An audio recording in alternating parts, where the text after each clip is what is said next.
हमारे YouTube channel तंगवानी TV को subscribe करें और बेल आइकन को दबाएं ताकि हर न्यू वीडियो आप तक पहुंच सके।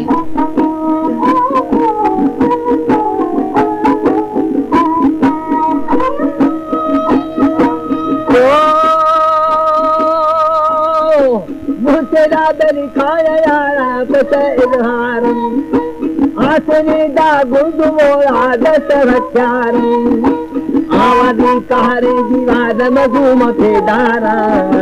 से गुसैरानो मिठाई से गुसरदारा दी बादशाह गोदिया धन मोकवाकार हर कोरा दुन जोड़ल लंगुला चार परहे सादे यारुला दले बंदा उस्मारा दिखवा कोले मकुलेगा खबरदारा दी यद्दमे पुल्ला बचा का अर्ध बाजार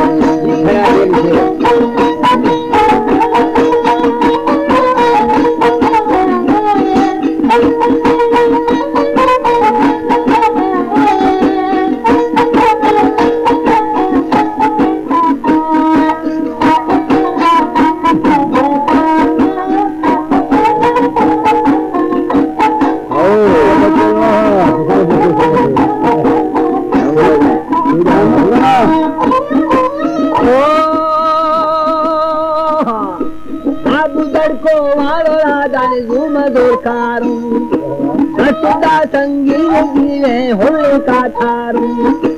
हर कटाई लड़की जीवादम गुन्ना हत्यारा वो शरो कोशी में सोना लगे पारा चाहे बचा बचा नुरा आखया जाशी के मेरा मुद्दारा नहीं हवा मेरे हंकी जीवन मेरा तो कारा साबिया भलो धलादारानी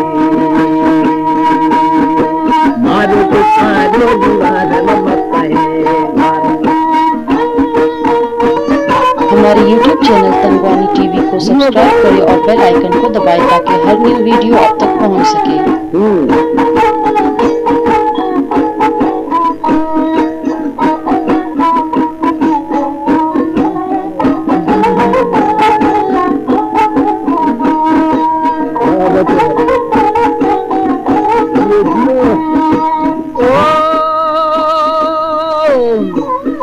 समझा के दिया रहे भी हकदार क्या बता कहे गोवदी गो आंसू आधार अंदरा दादी मुको वेला दवे मारा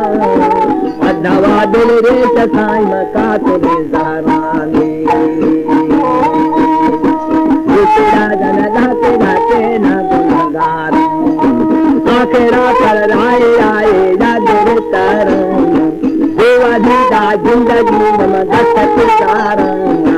बंदी तो जाना मिठाई लड्डू दो बारा मोहम्मद कहे दो अभी दोनों आज इकरार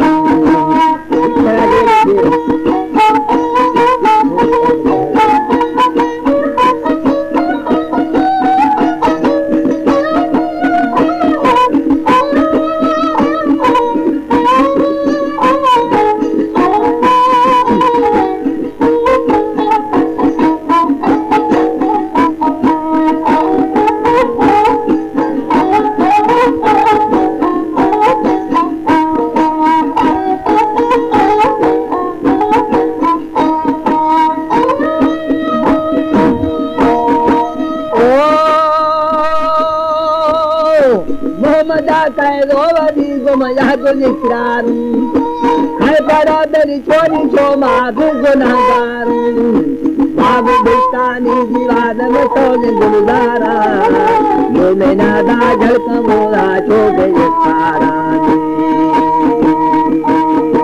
भूला चिल्ला गो मिठाई संग में मालूम मोती दीवार में देवारा बारा मने दापत मोरा मजर हरी शारंगा हर दमासी बलो हरी जाल सिंगारा आज शीरा भी साई चलवा अंधे चाली दीवार मुस्तवी नारंगा अंधे चली अल्लाह अल्लाह का उम्मीदवार आई हमारा साई जय मली बारात ये दवा दुरे कलम बेकारा